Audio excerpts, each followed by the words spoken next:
Welcome to Novara Live, where tonight we are discussing a story very close to my heart, as regular viewers will know, renting and landlords. Michael Gove has finally introduced a renters reform bill. It's been promised since 2019, put off for a very long time. He says it's going to protect us from no-fault evictions. Is he right? I'll be discussing that with Dalia Gebrial. Dalia, how are you doing? I'm good. I'm loving the boudoir red light district kind of lighting that you've got going on. It's very sexy. We've had a good friend of ours, Alfie Farrell, in to give us some better lighting. Apparently, now I'm not the only person that hosts. We have to look better, you know? When it was just me, they thought it's fine if I look like trash and blend into the background. But now there are other people who also host this show. Suddenly, we're investing in new lights. I don't know how I deal with these conditions. The Renters Reform Bill has finally been introduced to Parliament. It's the piece of legislation that will supposedly halt the use of no-fault evictions in England. First promised in 2019, it had repeatedly been pushed back due to complaints from the landlord lobby and Tory backbenchers who happen to be landlords. On BBC Radio 2 today, Housing Secretary Michael Gove explained the move. The problem with no-fault evictions, these so-called Section 21 evictions, is that they're used by a small minority of rogue landlords to intimidate tenants. So when you have tenants who are living in substandard housing who may raise questions about damp or mold, then sometimes you have some landlords who say, look, if you carry on complaining like this, you're out. It is also the case that some of the same difficult landlords can also use Section 21 to say to people, we're going to put your rent up, we're going to put it up at an extortionate level, and again, if you complain, you're out. And that uncertainty, that potential for intimidation, as I say, is restricted to a small minority. But obviously for the tenants affected, it means that they can't raise their concerns. They can't get the fair treatment that they deserve. This will make it harder to evict tenants, and I wonder whether it will be just generally more difficult to be a landlord as a result.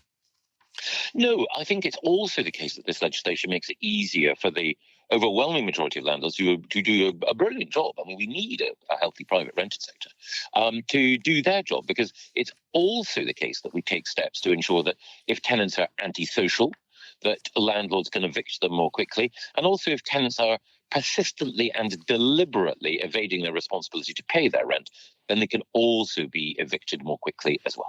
Deliberately evading their responsibility to pay their rent on time can just mean being a little bit broke. But this is semantic, I suppose.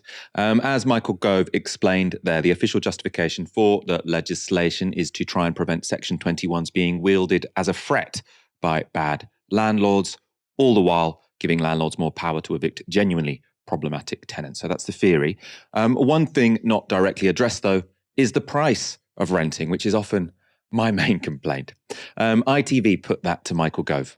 The London Renters Union says that there's nothing in the bill which prevents huge rent hikes, and a 20% rent increase, for example, is just no-fault eviction under another name. Well, it is certainly the case that we have to be vigilant about rents everywhere. The good news is that even at a time when people are facing real pressure on their household budgets, that rents in the private rented sector have risen less than inflation. And of course, in this legislation, we affirm that rents can only rise once a year. And if rents are thought to be unfair, there's an ombudsman now that we're creating. And ultimately, there's the backstop of the courts and a tribunal in order to ensure that rents are fixed in a fair market way. Is that a sensible sort of construction of words there, a fair market way? Now, I've done a lot of work on housing. The places where it works best is where the market isn't really left to its own devices. So Vienna, 60% of people live in social housing. Even The Economist, the right-wing Economist, says that is the best place to live in the world. But no, Michael Gove is still committed to those market forces, which means that prices can still be hiked. So he says it can't be wildly out of line with market forces, but at the moment in London, rents are going up by 15 or 20%. That's the same in many parts of the country. Now he says, I think it's actually a little bit misleading what he says there. He says rents are going up by below inflation. Now, I think presumably how he got that figure is because lots of people's rent doesn't change year on year. I think when it comes to finding a new tenancy, rents are way above inflation, so going up 15-20% along those lines. So how should we summarize this, or how should we sort of think about this bill and what it will do? Well, one, I mean, I think it is it's better than what we currently have, right? So having these long-term tenancies where there isn't this constant threat of Section 21 should mean that you feel a little bit more empowered to ask your landlord for repairs, for example, because you're not going to get a revenge eviction. What it doesn't do, though, is give you long-term housing security in your home, and that's for a few reasons. One, as I've just said, because your rent might raise dramatically, even if it's not wildly out of step with the market rates, as Michael Gove seems to be suggesting there, but it could still rise dramatically. And importantly as well, they can still kick you out if they want to sell the home. So the they being a landlord can kick you out if they want to sell the home, or they can kick you out if they or a family member want to move back in. So those are three things over which you as a tenant have absolutely no control and no certainty. So it's better than it was before, but still you can find that within a few months you have to leave because one, your landlord wants to sell the home, or they want to move back in, or they've decided that the market allows them to raise rent. So better than what we were working with before, still not amazing. There are other details as well. They were included in the government's press release. You know, the legislation isn't published yet. It's been introduced to Parliament sort of in principle. So we can go to the details from that. They say the Renters Reform Bill will give tenants the legal right to request a pet in their home, which the landlord must consider and cannot unreasonably refuse. Obviously, a lot there will determine on what counts as unreasonable. It will also give landlords the ability to require pet insurance to cover any damage to their property, apply the decent home standard to the private rental sector for the first time, giving renters safer, higher quality homes, and remove the blight of poor quality homes in local communities. So currently the decent home standards only applies to social housing, and we know that actually that hasn't protected social housing from having some terrible homes. They will also make it illegal for landlords and agents to have blanket bans on renting to tenants in receipt of benefits or with children, ensuring no family is unjustly discriminated against when looking for a place to live. Again, I think, especially on that final point, the devil will be in the detail. And that's because it seems to me that what this is banning is having on your advert. So at the moment, if you go through Zoopla or whatever, you'll probably see lots of adverts where it says no pets or it says no DSS. I'm not sure why we settled on that because it's not called the DSS here, Department for Social Security. But basically what they're saying is if you're on benefits, don't apply here because they're saying it's too likely that you'll get sanctioned and then you won't be able to pay us on time. So we only accept people who aren't on benefits and who can prove to us that they're working full time.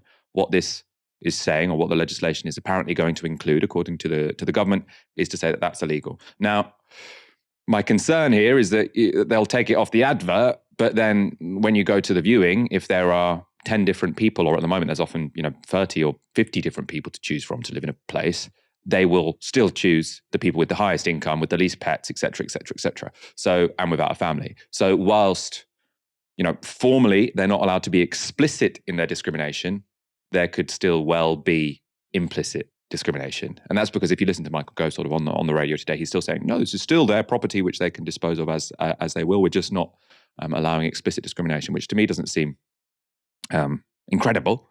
As I say, better than where we were, still not incredible. It seems to me like the bare minimum. Not everyone sees it that way. The Telegraph's Annabel Denham wasn't impressed. I think actually Michael Gove might be the most dangerous person in British politics at the moment with his demonisation of landlords. I think the problem is that landlords are such easy prey. For years now, successive governments have treated private rented property like a whipping boy. They've imposed penal taxes, ever-increasing regulation, and they've been able to do so with very little opposition, very little resistance. It gets massive support from the left. Novara Media, that media outlet, actually sell caps which say hate landlords across the top of them, just to show you how enraged and incensed young people feel towards, particularly on the left, feel towards landlords at the moment. But of course, as with all regulations, it's going to have unintended consequences, making no fault evictions or banning no fault evictions, making it too hard for landlords to evict tenants if they're misbehaving or not treating the property properly, will mean that more landlords leave the sector. Meanwhile, Keir Starmer has given this interview to The Times. There he's been outlining Labour's plans to get more homes built, and including promising more homes to be built on the Green Belt. And he also spoke to BBC Breakfast. We're going to back the builders, not the blockers. And what's happened recently is the government's complete failure when it comes to house building. They took down targets for house building. That means that building will fall almost certainly to the lowest level since the Second World War, and that will kill the dream of home ownership for very, very many people across the country. And that's a very important dream. That's an aspiration, basic security. So what will we do about it? We will put those targets back up. But that on its own, I don't think will be enough. We also need to fix the broken system because the planning rules don't work for building to take place. So we need to fix them, give local areas more control about where building takes place, and to create development corporations as the vehicle to drive house building, because for so many people, that basic security of having your own home is for working people, this is a very, very important aspiration. It's about security. And so every house that we build is good for homeowners or want to be homeowners, but also good for our economy, kickstart our economy. So that's our ambition to, as it were, clear up the mess the government will leave and come into government if we're privileged enough to do so, and back the builders, not the blockers. Now, I actually think this is pretty good or fine from Keir Starmer. I mean, I would have a more ambitious housing policy. I think Labour in 2019 had a more ambitious housing policy. But the idea that we need to build more homes, as regular viewers of the show will know, I think we need lots more. And a big problem with the Tory government has been, one, I suppose that they're in hock to landlords and property developers who don't necessarily want to build loads because they like to hold back land, but also because Tory backbenchers tend to be very NIMBY-ish. Often representing sort of constituencies in the countryside, small villages that don't want to be any bigger, or towns that don't want to expand. So it seems to me that Keir Starmer is saying the right thing here. Interesting, though, to me that this is one of the few policy areas where he is saying something concrete. Now, I think that's probably because the proposals he's suggesting there won't cost much money, right? You don't have to increase taxes to do it. And it has given me this sort of idea of Labour policy under Keir Starmer is kind of what Michael Gove would do were he not beholden to Tory backbenchers, because Michael Gove did also try to introduce the kind of planning reform that Keir Starmer seems to be talking about, but he had to drop it because Tory backbenchers wouldn't let him do it. So it's the kind of technocratic. Starmer will be the Michael Gove wants to be, but isn't allowed to because there's too many wackos in his party and NIMBYs. The policy, which is probably the most controversial, is Starmer's suggestion that more can be built on the green belt. He was asked about that on the BBC. We have to face up to the fact that we do already build on bits of the green belt. It's where we build. And I want to give you one example just to try to explain what I mean. In Maidstone, houses were built on a playing field rather than a car park, because the car park was technically in the green belt and the playing field wasn't. Now, I don't think anybody who cares about our countryside would think that's a good idea. So what I'm saying is, if we give local areas the power to direct where housing is, even when it's on the green belt, if it's a car park rather than the playing field, then I think that protecting the car park and building on the playing field was the wrong choice. And we would make those tough choices and say to local areas, notwithstanding that it's the green belt, if it's a car park or similar land which doesn't affect the beauty of our countryside, which we all want to preserve, then we'll change the planning rules. We'll give you the powers to do that. Now, what I thought was funny there is Simon saying, we're going to take the tough decisions. We're going to take the tough decisions. And the only example of building on the green belt he could give is when a car park has, mistakenly been classified as the green belt. So, I mean, I think a tough decision would be to say sometimes we might need to build on the odd field here and there. If I was, the dictator of Britain, which I'm not, I would have quite a lot of fields for farming. I'd have loads and loads of sort of real rewilded wildlife areas, because I think, there are so many rolling hills. We've got so many of them. I think we want more sort of like wildlife explosions. Vote for me, guys. And then we also want more towns, more villages, higher cities. We need more places to live. I think, we do underuse the country because we are quite unimaginative and we let the wrong people block the right things. Housing is, of course, as you can tell, the theme of today's news. And of course, no news cycle would pass or can pass in this country without the Tories using the opportunity for some migrant bashing. At the Bizarro National Conservatism Conference, Michael Gove blamed high housing costs on migration. I found this very frustrating because on the one level, he is correct. Obviously, if you have a fixed supply of something, if we don't have many houses to go around and then you have a lot of people arriving, that will put some pressure on housing. Why I find it a very annoying thing for him to say at this point in time is because that's an admission of failure on the part of the government. Like, migration will bring with it some challenges to public services and to housing. What's the response? Not to blame migrants, it's to blame the government for not building more houses or properly funding public services. Because as we know, migration tends to be good for the tax base, tends to be good for productivity. I personally find it fabulous culturally and, in terms of making cities vibrant places to live. So a positive thing. The idea that, it's a positive thing, but we have to stop it because there aren't enough houses. Just build the goddamn houses, right? You've had 13 years. Suella Braverman, in her usual style, has also got involved. And she has decided that while renters, or most renters, will be getting more rights, asylum seekers should be getting fewer. The government is planning to make landlords exempt from even basic regulations when they are housing asylum seekers. The plan is intended to cut hotel use. And the move will involve exempting landlords from registering their properties as housing for multiple occupants, or HMOs, when they are housing asylum seekers. So a representative from the Joint Council for the Welfare of Immigrants, said this. HMO licenses exist to make sure that accommodation meets basic levels of safety and sanitation. However, much asylum accommodation already falls below these standards, with people seeking sanctuary housed in cramped, windowless rooms smaller than prison cells. Without HMO licenses, already traumatized people will be at risk of living in places that are unfit for human habitation. Dalia, is it just impossible for this government to give any group of citizens rights without taking away rights from other people? It seems like it has to be you get some, you lose some. Why can't we all get some? We often say that borders and migration regimes and racism are essentially ways that the upper class divides and conquers the working class. And normally that happens in more subtle ways. What's happening is they're just doing it up front. They're doing it, they're on the nose. It reminds me a lot of last week we talked about the offshore prison that is going to be used to house refugees while their asylum applications are being processed. And there was this idea, I think it was Robert Jenrick, who said, these living standards on this ship, on this offshore prison, are going to meet the absolute basic minimum legal standard. And he made a point to say it will be nothing more than that. And that, they will make sure that no asylum seeker is living in a better condition than British citizens.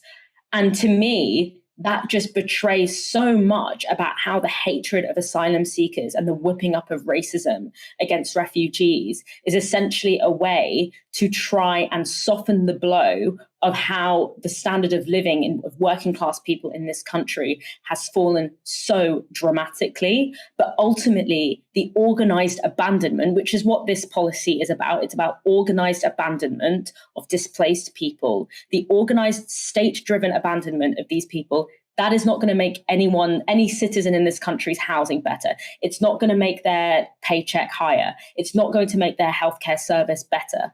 And I think that what we need to understand here is that the only way that we can actually ensure, whether you are a citizen or a refugee or a migrant, whatever, the only way that we can make sure that we can reclaim our housing system in this country and have a better and have our housing market be about actually giving us places to live rather than enriching the portfolios of already very wealthy people, is if we insist that no single human being on this land is going to be living in substandard housing, and to not allow the government to use borders, to use migration, to use race in order to say that some people deserve substandard and life-threatening housing and other people don't, because ultimately the way the government treats refugees and asylum seekers is how they will eventually treat you when they get a chance.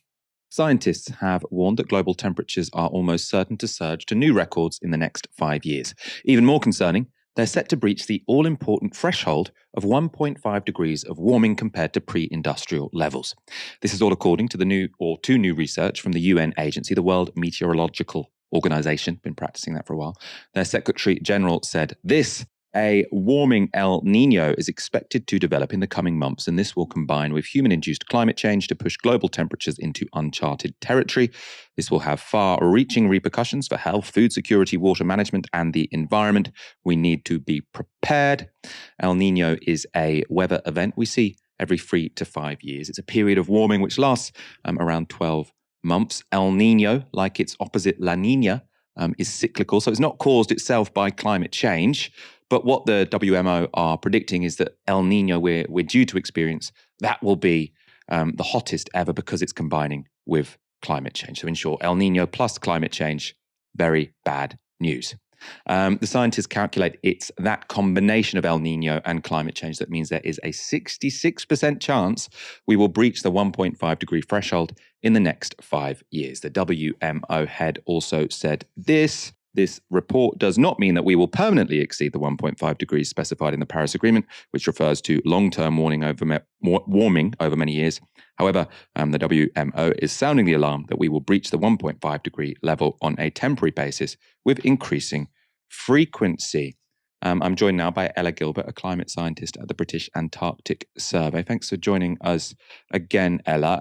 Can you start by reminding us why is it this 1.5 degree target that matters? We always come back to this figure.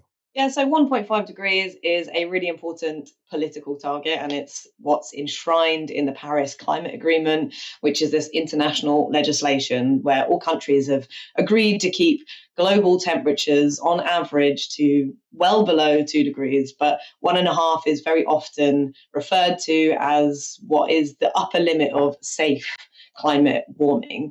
I think what's important about this particular new report is the fact that it's about temporarily exceeding 1.5 degrees C. So just because we might see 1.5 degrees exceeded or reached in the next 5 years for a month or a year, for example, it doesn't mean that temperatures are not going to fall again. So the 1.5 degree political target is more about average temperatures and the trend overall, whereas this particular report is warning about us reaching 1.5 degrees C temporarily and then potentially dropping back underneath again. And I suppose what was most worrying for me reading these reports is that, so you've got these two climate events. One is El Nino and one is La Nina. La Nina means that you have sort of below average temperatures. And we've been in that for the past 3 years. Now, the way we've been reporting climate change for the past 3 years is this is the hottest year ever. This is the hottest day ever. Obviously we breached 40 degrees last year in Britain. And that was all within La Nina. So that was all in a situation where we should have been having lower than average temperatures. How scared should that make us all? Yeah, exactly. That's a very crucial point. It looks like we're tipping into an El Nino very soon, if not in the next couple of months. And this is likely to amplify warming. It means you tend to get more kind of dry conditions, more wildfires, more heatwave conditions in the UK and Northern Europe, Northern Hemisphere particularly. And this is likely to amplify what's already happening with climate change. So it's starting from a warmer baseline because we continue to spew greenhouse gases into our atmosphere and warm our climate. So anything that is kind of added on top of that, for example, an El Nino, is likely to just push temperatures even higher. And I think this report also says there's something like a 98% chance that we will break the record set by 2016 sometime in the next 5 years. And if I was a betting person, I would say probably sooner than the next 5 years. Maybe this is a bit grim in a way, but if we're looking at sort of the extreme weather events that are going to be the big news stories, let's say, of sort of the next 3 years, or which might be the biggest humanitarian catastrophes, what should we be looking out for and how would one prepare for them? Is it droughts? The thing about climate change is that it touches every single corner and every different type of extreme weather event. So on the one hand, you've got increasing frequency and intensity of heat waves and droughts and wildfires, which can all happen simultaneously and add to each other to create an impact that is kind of greater than the sum of its parts. And at the same time, you can have more impacts on wet extremes. So you can have more intense rainfall, for example. You can have more flooding. You can have more flash flooding. And you can have both of those things happening at the same time, because climate change essentially just intensifies all different types of extremes. And it's not necessarily just the dry ones that you might imagine are associated with warming temperatures. Anything, anywhere, which is, I suppose, what's so scary about it. Finally, because I know we need to let you go, this report has said that it is sounding the alarm. Reports often tell us this is the last chance, or that 1 minute to midnight. What is the strategy within the scientific community to get people to listen? Is it sort of use ever more scary language? Do you feel like you're being listened to now? How do you feel that sort of the nature of the relationship between scientists and politics at the moment? Oh, that's a thorny question. I don't think there is particularly a strategy. I think that's potentially the problem. Scientists have been shouting their increasingly alarmed alarms since before I was even born. Jim Hansen testified to the US Congress in 1988. This is not new information.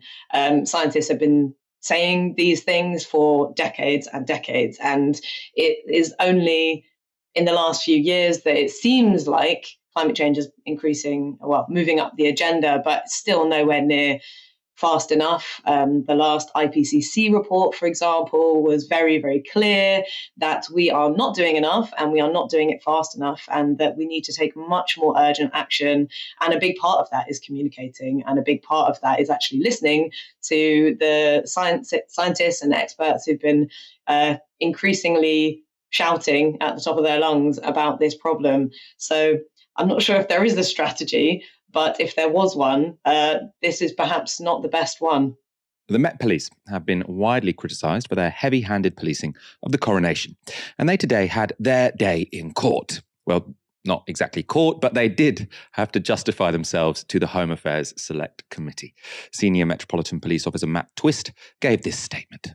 I absolutely felt pressure to deliver a safe and secure operation, but that wasn't political pressure. That was the pressure to do a good job. We police the laws as they are set without fear or favour, and that has always been the case. And what is clear in the case of protest is that there are strongly held and differing views. I have seen reporting which is completely erroneous and false that suggests that all protest was prohibited or banned or in some way constrained.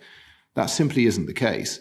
We're very familiar with our duties around dealing with protests, both positive duties under the Human Rights Act and negative duties, and balancing the rights of people who wish to protest with those impacted by the protest is part of the day-to-day job of policing in London. There's a sort of fine line between what is peaceful protest and then what is straying into illegal activity, as we've seen in the sort of latter part of last year and the start of this year. And where the shifting of those scales sort of takes place, where crime is being committed, then obviously we need to intervene much more quickly. The problem was they intervened when crime wasn't being committed. You can't say, there is this blurry line between illegal and legal protest. Yeah, there is a bit of a blurry line between illegal and legal protest, but you arrested a bunch of people who definitely weren't doing anything illegal. And I think this is why this is such an important issue. Because what you often hear from the right-wing press is, why did they have to protest on this day? Now, there was one day of the year where people wanted to enjoy the coronation. Why can't they protest on any other day of the year?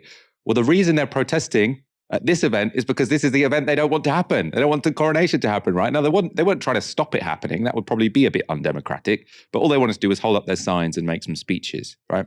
And if you are arresting the leaders of a movement, putting them in jail for 24 hours and letting them out after the big event is over, you haven't let the protest happen. You've let some people protest, but you've decapitated the leadership of the protest, taken away.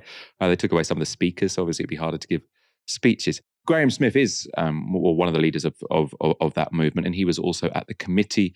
He's the CEO of the anti-monarchy campaign group Republic, and was one of the people arrested on the day of the coronation. He had this to say. We never had any intention of doing anything which even came close to falling outside of the law. I'm very concerned by the statements that have been made today by the police and in the letter that they sent to Sadiq Khan. There's a lot of claims there which are simply untrue. And I'm concerned by the suggestion that we were there for 16 hours partly because of processing. I know the officer told me at 1 p.m. in the afternoon that he was ready to interview me, and after that I could go. I was then told just a couple of days ago that our solicitor arrived around 1 p.m. It was 6 p.m. before I was interviewed, and I was the first of our 8 to be interviewed, or first of the 6 in that station. So I would really like to, I would hope that this committee can get answers as to whether there was political interference, who made what decision, and whether this is premeditated, because it certainly had the impression that they had turned up with the intention of detaining us. And I would also, just very quickly, I appreciate time, the notion that we were still able to protest. We weren't, we were in cells. But the protest was significantly disrupted and diminished as a result of their actions. They continued throughout the day. They confiscated our amplifiers, even though they had said that we were allowed to use them. They threatened arrest of the people with megaphones and then arrested 2 people with megaphones. And I do know for a fact that large numbers of people then left or didn't turn up because of those arrests. So he's saying it's not just the people who were arrested who were unable to protest. It was also a bunch of people who would have turned up but didn't because they were scared that they would be arrested. Quite understandably, because they were arresting people for doing nothing wrong. I thought that point he made at the beginning there was also interesting, the one about political interference, because as you heard in that first clip, the police officer said there was no political interference. Now, that kind of doesn't really prove anything, because a police officer has to say that. If you admit there was political interference, and that's a huge scandal. I actually had a conversation with Jacob Rees-Mogg about this on GB News the other day, and he sort of closed the conversation and said, no, of course there wasn't political interference, because that would be unconstitutional. So that's not how arguments work. You can't say it would be bad, so it didn't happen. It would be bad, and it seems like it probably did happen. Also, it depends what political interference counts as, doesn't it? I very much doubt there's an email from Suella Braverman to the head of the Metropolitan Police saying, can you please be super tough on these people? But what happened the week before the coronation? The Public Order Act was passed, on a really, really sped up schedule just 2 days before the coronation. Now, you don't need to have proof of an email saying be tough on these protesters to send a message to the police, which is say, we care so much about this going smoothly that we are passing legislation on a sped up schedule. So to me, that looks like political interference in and of itself. There were lots of serious questions from MPs at this select committee, and serious answers, if you just saw there. Not all MPs were as serious as others, though. This is Tory MP Lee Anderson. After your arrest and the time spent in the cells, my inbox sort of exploded a little bit, and people were saying that it was right that he was arrested. He was described as a trouble causer, a public nuisance, and he was just there to ruin people's days out. That's their words, not mine. I've looked at your website, and it says that you embrace democracy. So I guess my question, I've only got one question for you, is if you embrace democracy so much, why don't you put your placards away and stand for election? I don't know that that's particularly relevant to the inquiry. I think we're interested in what happened to you on that day and whether the law was appropriately and properly I'm happy applied. to sit here and tell you all about why the monarchy is a bad thing and why we should be a republic, but I think we are actually focusing on the policing. We haven't got time to go into all of that today. So I suppose 2 things to say there. So obviously, as the MPs and the people on the panel made clear, that wasn't a question that was relevant to what they were discussing at the time. But also, it's a really incredibly limited vision of democracy. If you believe in democracy, why don't you stand for election? Now, it's not radical to say that democracy isn't just about elections and standing for elections. It's liberal, actually. It's liberal to say elections matter, so does the rule of law, so does the ability to participate in politics in other ways, so does freedom of speech. The idea that the only way one can participate in democracy is to stand for election is wild, right? If that's your view, if that's his view, then no one should ever protest anything because they should only ever stand for election. Then how do you get your message out? Unless you have mates in the sectors of the right-wing press who might support your campaign, how do you get your message out? Now, Lee Anderson, lucky enough to stand for the party which is backed by all the billionaire barons. So it wasn't particularly difficult for him to get his message out.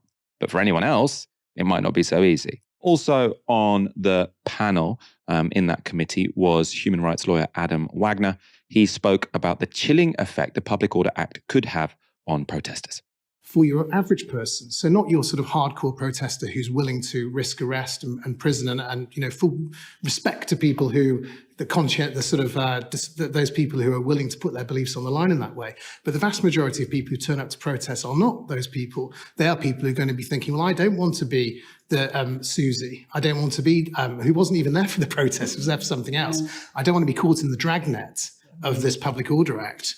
I believe in this cause, but I'm not willing to risk my job, risk being in the newspapers as a radical protester because I've been arrested or detained. No smoke without fire and all of that. So I think you will see, first of all, a chilling effect, but second of all, a radicalization of the people who end up protesting, which is it will end up being a self-fulfilling prophecy in a way. Some people who weren't deterred from protesting were some activists with Just Stop Oil. This was the moment they interrupted the proceedings. You usually use a combination lock to stop.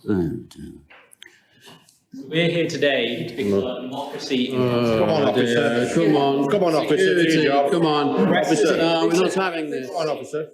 After that intervention, he and four other campaigners, were asked to leave the room. They had all previously been arrested during the coronation. This is how Just Stop Oil responded to the events at the committee. This is a continuation of the silencing of legitimate dissent we saw at the coronation. The Metropolitan Police baselessly arrested doctors, lecturers, students and electricians simply for possessing flags and T-shirts. This is clearly politically motivated and represents a massive overreach by the police. No evidence has been provided, and now those wrongfully arrested are being prevented from giving evidence to the very committee that has been organised to assess the policing during the coronation. Dalia, are we getting to the truth of what happened on the day of the coronation? Well, I think it's very difficult to, because I actually, in the first clip that we saw of that senior police officer, I actually think what he said there was quite astute. What he said was, there is a very fine line between legitimate protesting and illegal activity. And that is actually true. But the reason that's true is not because there's anything inherently harmful or scary about protests and forms of dissent that have been criminalized, but it's because successive pieces of legislation, both done by this Conservative government, ramped up by this Conservative government, but also that precedes this Conservative government, have been about making that line as blurry as possible, whether we're talking about strike action or whether we're talking about street protests. And what they've been trying to do, what that legislation has tried to do, is make that line blurry by placing increasing power of discretion in the hands of police officers. So allowing police officers to exert more power and to exert power that is legitimized on the basis of their discretion and on the basis of what they sense to be true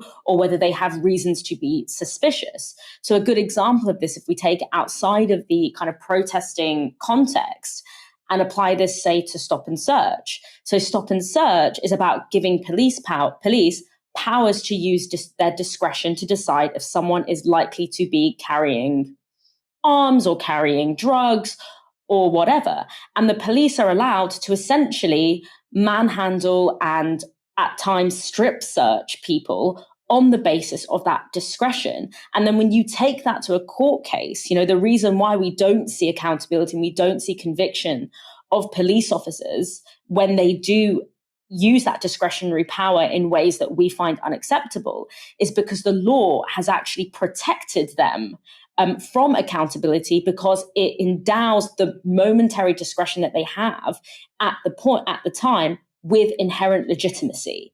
So I actually think that part of the strategy here to minimize dissent is to not only expand the remit of behaviors and activity that are considered criminalized, for example, criminalizing the intention to commit XYZ, or criminalizing association with XYZ, but also to place enhanced powers in the hands of discretionary judgment made by police officers in a particular moment. It then becomes not only results in more aggressive policing, but it results in basically making it impossible to make the police take accountability, because there is no mechanism of accountability, because they are given that power by law. The National Conservatism Conference has had some pretty reactionary and sometimes wacky speeches.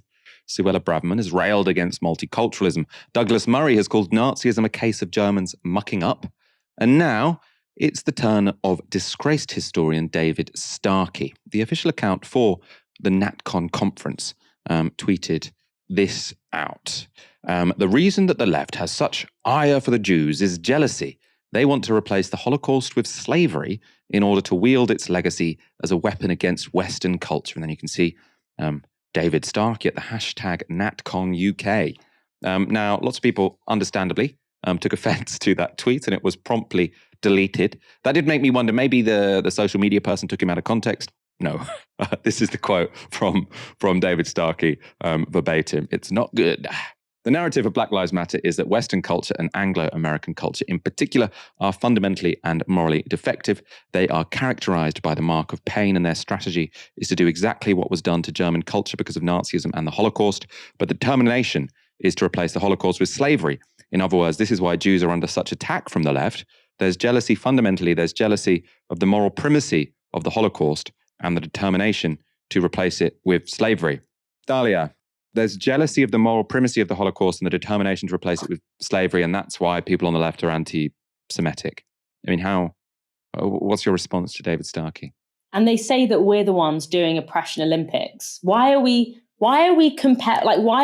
having a competition between the moral primacy or whatever of two genocidal historical events? It's so egregious. And I actually think it's really difficult to overstate quite how terrifying the events of this conference, or this convention or whatever, this hellhole, taking place in our city, how scary that is. And I think we need to really understand, on the one hand, we have David Starkey, saying that there is a moral primacy to the Holocaust that is not relevant, that is not afforded to other historical genocides. And then at the same conference, you have Douglas Murray referring to the Holocaust and referring to Nazism as a muck-up of nationalism. And I actually think it's really important to understand that it's actually not a contradiction that those 2 points are being made in the same platform. Because what we are seeing here is that what is often made to seem like solidarity with the Jewish community against anti-Semitism and against the rising threat of anti-Semitism, particularly from the far right, is not actually genuine solidarity from an anti-racist perspective.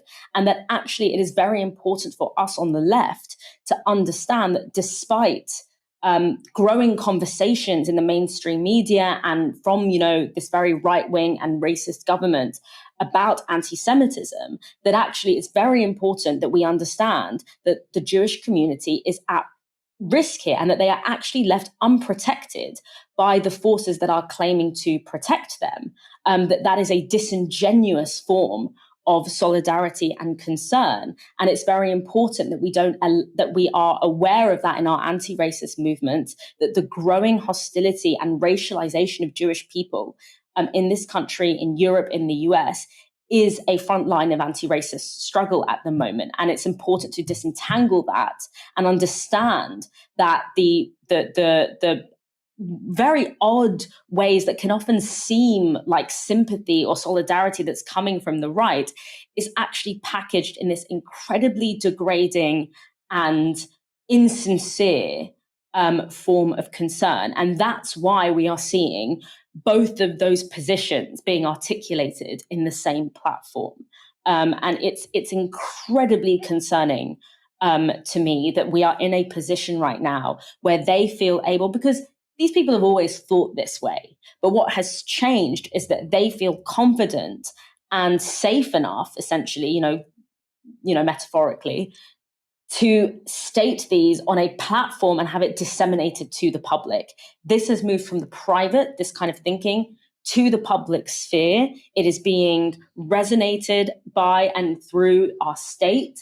And that is we are at an incredibly concerning juncture when it comes to the rise of the far right. And just because they're in, suits and they're speaking at the, I believe it was the Natural History Museum, doesn't mean that we shouldn't call a spade. And what this is far right language and rhetoric. this, they want to do to the West what was done to Germany because of Nazism. Now, in a way, I mean, Germany to me, post-war Germany, seems to be, quite a good example of how a country can do pretty much fine without nationalism, right? So obviously, nationalism in Germany was, for very good reason, seen as taboo, and they've done all right. Their growth levels are very high. They have a great export industry. Rent's cheaper. It seems like a sort of more rationally organized economy than many other places. And so to sort of say, imagine if we were as harsh on nationalism as the Germans have felt they need to be. Wouldn't that be terrible? Would it be terrible? I say a similar thing about the Japanese after the Second World War. If you do something as a country which is terrible, and then afterwards say, okay, well, let's dump nationalism. The historical record seems to be like, well, that tends to go quite well, actually, for the country in question. So if we were to say our history of slavery means that nationalism should be viewed a bit suspiciously, like, great. I really don't think that's something that we should particularly worried about. Are you struggling with the record increases in food prices? Well, former Tory Minister Anne Widdecombe has some advice.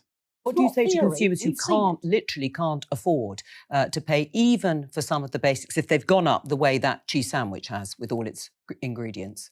Well, then you don't do the cheese sandwich.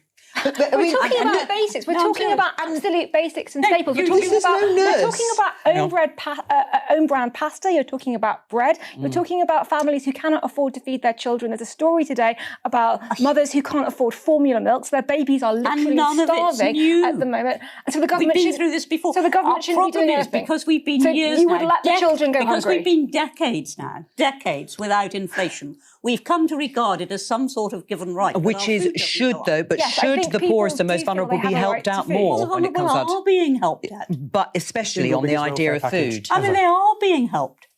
So we've come to see it as some God-given right that we should be able to afford sandwiches and baby milk formula. So she doesn't think baby milk formula for babies should be a right. That should be a privilege, actually, for the babies of Britain. Dalia, how would you respond to former Tory Minister Anne Widdecombe, who obviously then became a Brexit Party candidate? Should people just stop eating cheese sandwiches?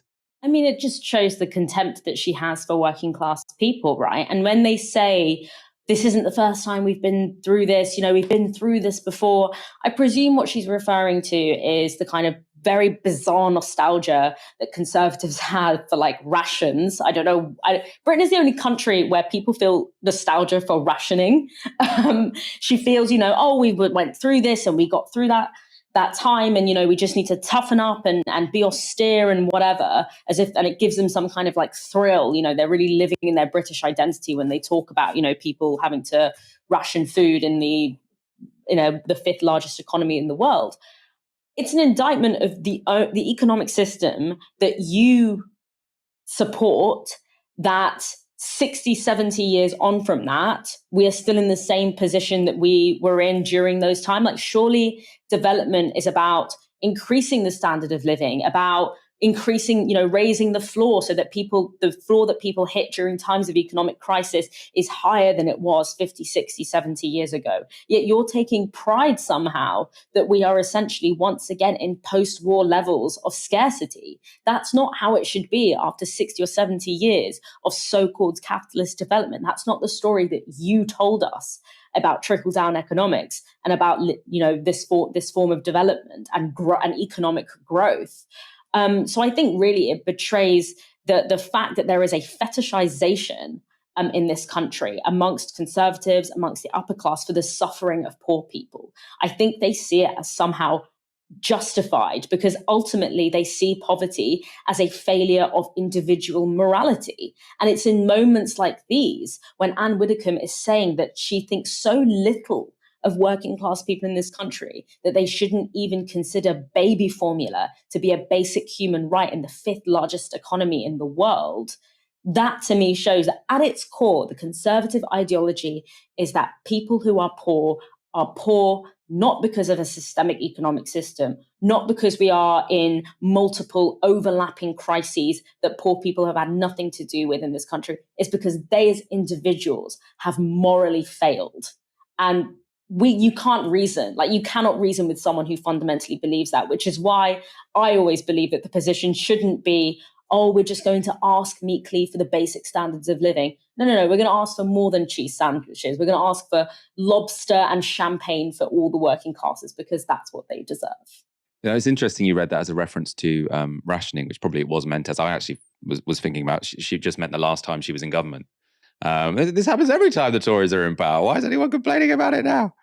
Dalia, let's wrap up there. Thank you so much for joining me this evening. Thanks for having me, Michael. And thank you to everyone for watching. We'll be back again tomorrow at 6 p.m. for another live stream. For now, you've been watching Novara Media. Good night.